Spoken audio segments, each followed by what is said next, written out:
Welcome to Gene's Reviews, where I basically do whatever the hell I want.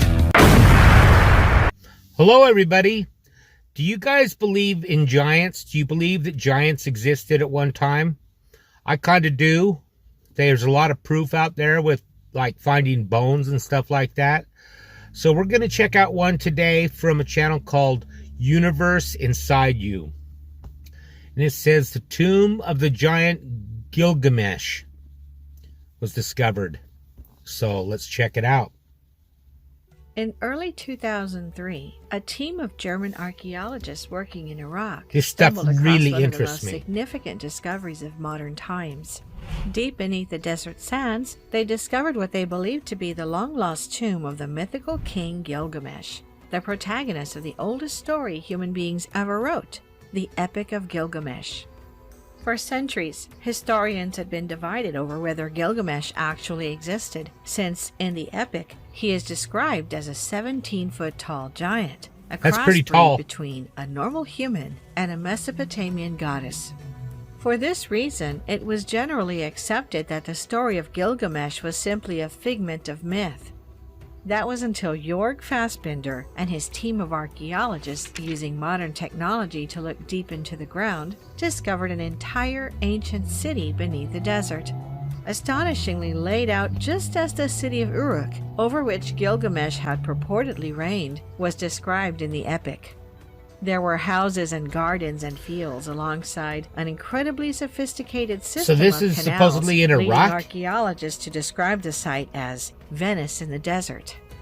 More importantly, on the outskirts of the ancient city was what appeared to be a burial site, which archaeologists believed to be the tomb of the ancient king. As Fassbinder put it, I don't want to say definitely it was the grave of King Gilgamesh, but it looks very similar to that described in the epic. What was Fassbinder trying to tell us? If the grave of Gilgamesh was similar to that described in the epic, does that mean that Fassbinder and his team had discovered a tomb with the body of a 17-foot-tall giant? It was, quite simply, a mind-blowing find, a long-lost missing piece of the origins of human history. Surely, archaeologists believed this would change everything, revealing to us secrets we never even knew we lost. But then, the unthinkable happened. Mere weeks after the tomb of Gilgamesh was discovered, the United States invaded Iraq, forcing Fassbinder and his team to abandon their work and flee the country. And the mystery was left unsolved. Or was it? In 1849, an English historian and archaeologist by the name of Austin Henry Layard made a history-changing discovery in the ruins of the library of 7th century BCE Assyrian king Ashur-bani-pal in northern Iraq, believed to be one of the oldest libraries in human history. They have such hard names to There, pronounce. he I uncovered could have never an ancient pronounced clay that. tablet many thousands of years old, covered in a curious script which he could not read. Who had written this script? Layard wondered. And what did it say? Incredible as the discovery was, it was only the start. Through the early 1850s, more than 15,000 fragments of similar tablets covered said in the Gilgamesh same mysterious was here. writing were found at the site.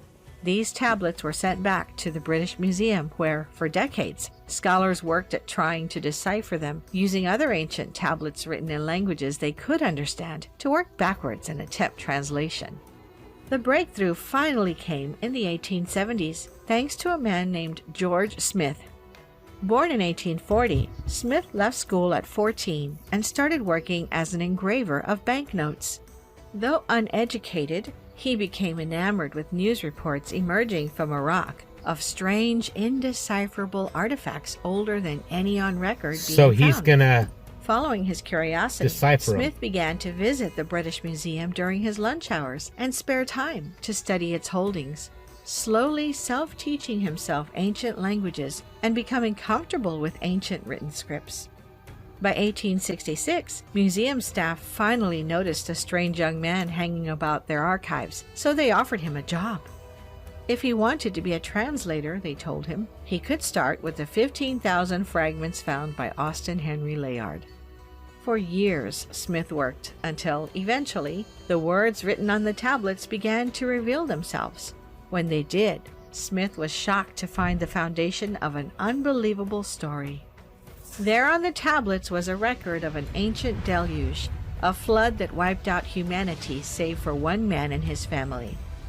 When Smith presented his findings to the Society of Biblical Archaeology Noah? in 1872 at a presentation that even the British Prime Minister attended, it sent shockwaves across Europe and the world as many scholars and theologians proclaimed that this ancient flood story confirmed the truth of the story of Noah Wow. in the Bible.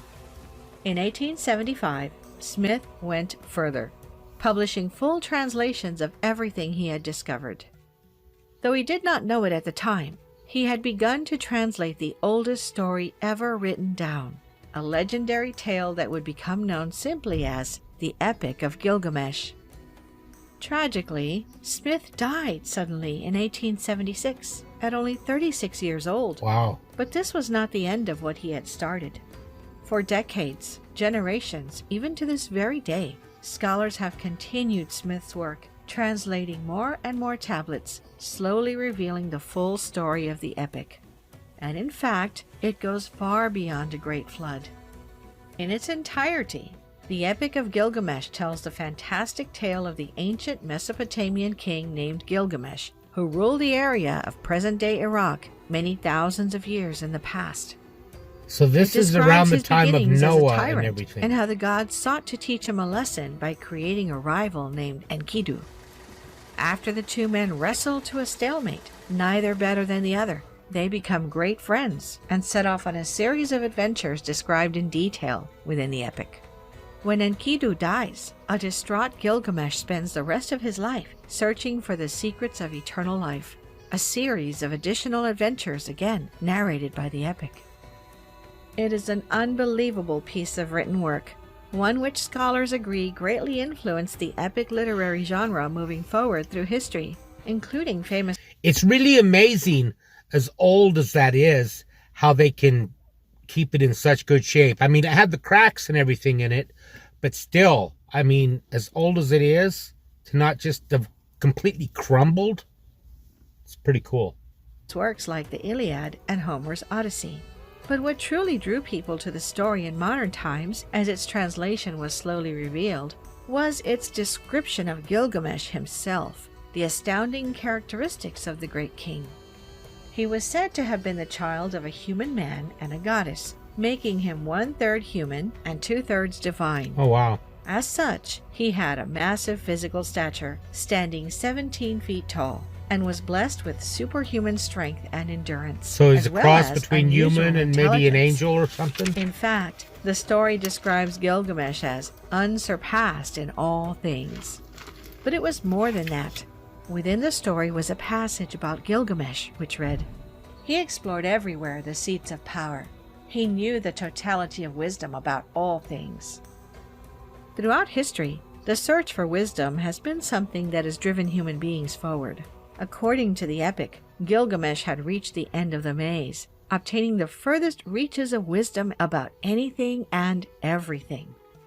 Taken together, it was these characteristics of Gilgamesh which made the discovery of his tomb in 2003 so potentially earth-shattering. Simply, if archaeologists were able to uncover his tomb and look inside, imagine what hidden secrets they might find. Was Gilgamesh really a giant?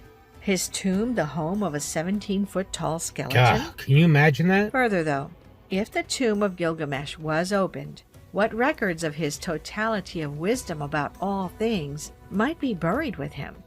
What knowledge obtained while he was looking for the secrets of eternal life? Of course, these are exactly the type of secrets that people around the world would do pretty much anything to get their hands on.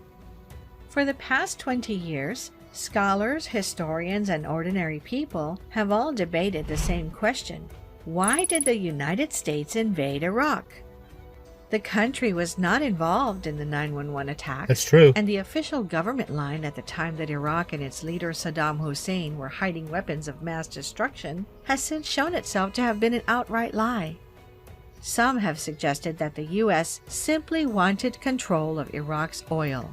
while Sounds others even like it believe to me. that the U.S. President George W. Bush simply wanted to finish what his daddy, President George H.W. Bush, had started in the early 90s during the first war with Iraq. Is it possible that there was another reason, though? Was it perhaps not a coincidence that the invasion was launched almost immediately after the Tomb of Gilgamesh and all of its potential secrets we got a had been conspiracy found? going here. Consider, as the U.S. military invaded the country, they immediately set up an encampment around the Gilgamesh site. As they did, they kicked out scientists and sent home media members who had been sent to cover the findings, including important figures from ABC News and the BBC. From the headlines of global news, the story instantly disappeared. Except, as the weeks and months passed, strange accounts began to emerge from the area. Witnesses asserting that they had seen U.S. military personnel digging into the ground and removing materials from the site. If the U.S. military really did open the Tomb of Gilgamesh and remove things from it, including the corpse of the great king, then the question is, what secrets were revealed to them? And what happened to that which they removed? As the U.S. wouldn't military surprise took me a over bit. Iraq, the Tomb of Gilgamesh was far from the only site where mysterious and inexplicable things took place. In the Iraqi capital of Baghdad stood the legendary National Museum of Iraq, one of the most important houses of human history anywhere on Earth, a repository filled with ancient manuscripts, statues, and coins, with artifacts going back through the entire history of the human race. Shockingly, and despite being warned by a delegation of scientists and historians before the invasion was launched that the museum was the single most important site in the country, when the U.S. military captured Baghdad, they left the museum unguarded for days. During this time, hordes of citizens broke into the facility and made off with tens of thousands of priceless artifacts. Wow. The astonishing negligence of the U.S. military in protecting the museum was forcefully condemned in the international community, with the president of the International Council on Monuments asserting it was no less than a crime against humanity. Yep. And at least one major media source stating that the looting was on par with blowing up Stonehenge. And yet, as the days passed, the story only got worse. Many witnesses reported that before looters ever broke into the museum, special U.S. military units had entered and carried out entire vaults filled with artifacts, loading them into heavy trucks and disappearing. Could this be true? And if so, I think what it were could. they removing? And where were they taking it? Finally, the U.S. government, responding to cries from the international community, decided to send a team to investigate the site made up of specialists from the CIA, FBI, and U.S. Immigration and Customs Services. The group would be led by Colonel Michael Bogdanos, a Marine commander and lawyer who also happened to have a degree from Columbia University in classical studies. When the team arrived, they found most of the facility badly damaged. As Bogdanos later wrote, "It was not a pretty sight. It had been used as a fighting position. Iraq Army uniforms were scattered all around, as were expended RPGs. In a courtyard smoldered the remains of hundreds of Ba'ath party cards and files." Of all the positions to take up in defense, why, Bogdanos wondered, had the Iraqi army chosen such a sacred site, surely knowing that their fight was futile? There was something else, though. Something that stunned and disturbed Bogdanos and his team. As they traveled deep into the concealed underground bowels of the museum, they found that someone else had gotten there first, and while some things were clearly missing, the empty boxes and fake artifacts the museum stored alongside priceless works in order to throw off thieves had been left untouched. For Bogdanos, what this meant was obvious. It was immediately clear that these thieves knew what they were looking for and where to look. They had been, in his words, organized and selective.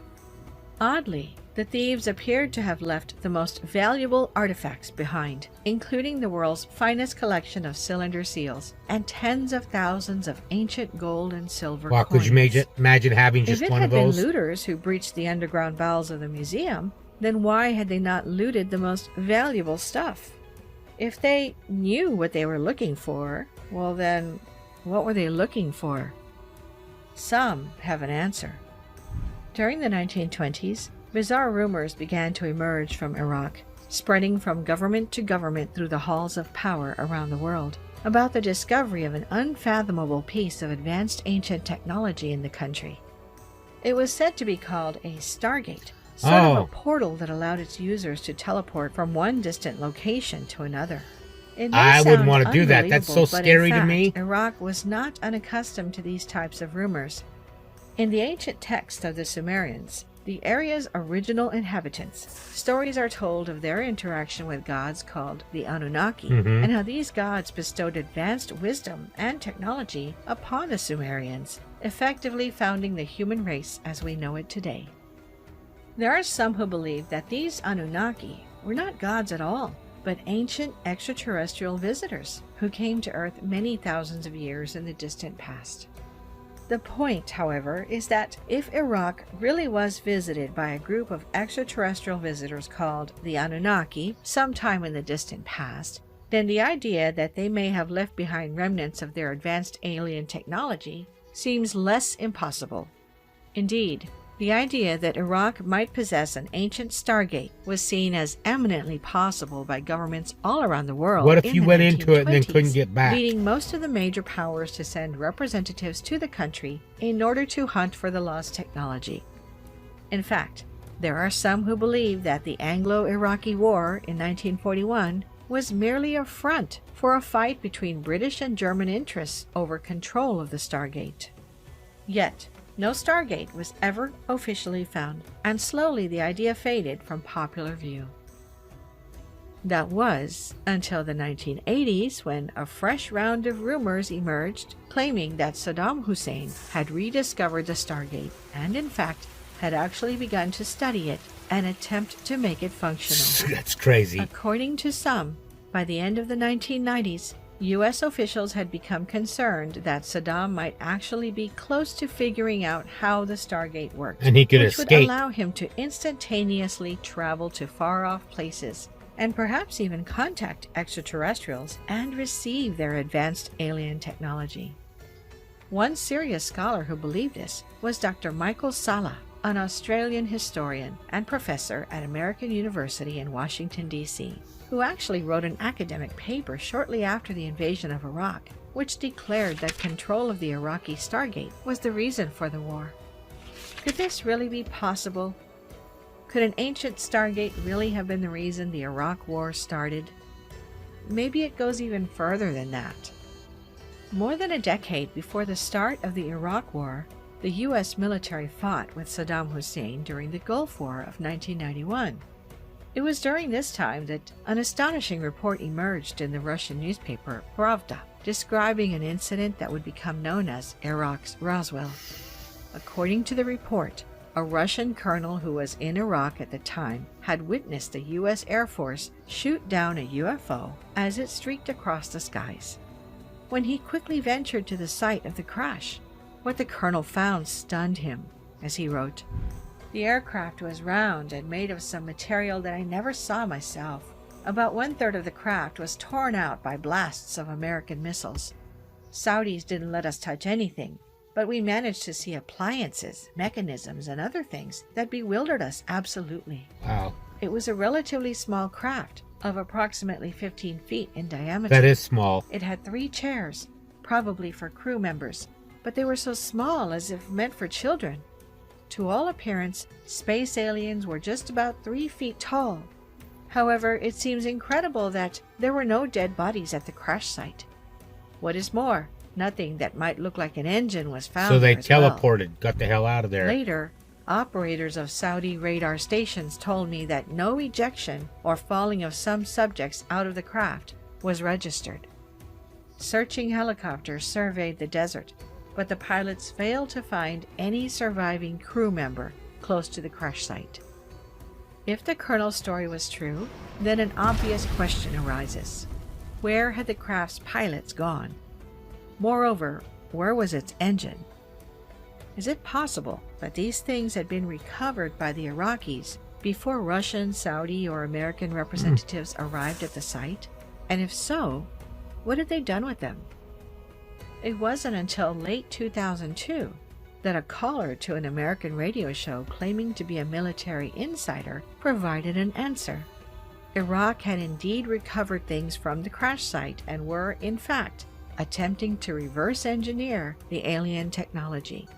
According to the caller, the U.S. government believed Saddam's scientists were coming close to a breakthrough and that they must be stopped before they achieved it. A few months later, the U.S. invaded Iraq. Is it possible that this was the true reason for the Iraq War? Very, very possible. Could reverse engineer technology be what the U.S. military removed from the National Museum of Iraq before looters were let inside? Perhaps weapons of mass destruction was actually a code word for alien tech, and the U.S. government was not lying about its intentions after all. Regardless if this is true or not, the fact remains. Whether the Gilgamesh's secrets of the totality of all wisdom, a Stargate, or reverse-engineered alien technology, there may be more to the U.S. invasion of Iraq than meets the eye. Oh, I'm sure there is. A lot more than we'll ever know. Let us know what you think in the comments below.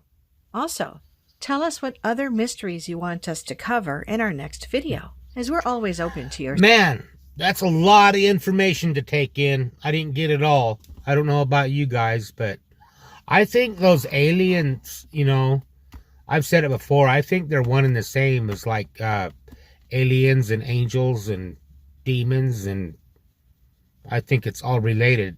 Let me know what you think. Let me know what you think of that video in the comments down below. Now, let's change things up with a joke. It's time for a joke to brighten your day. The worst time to have a heart attack would be during a game of charades.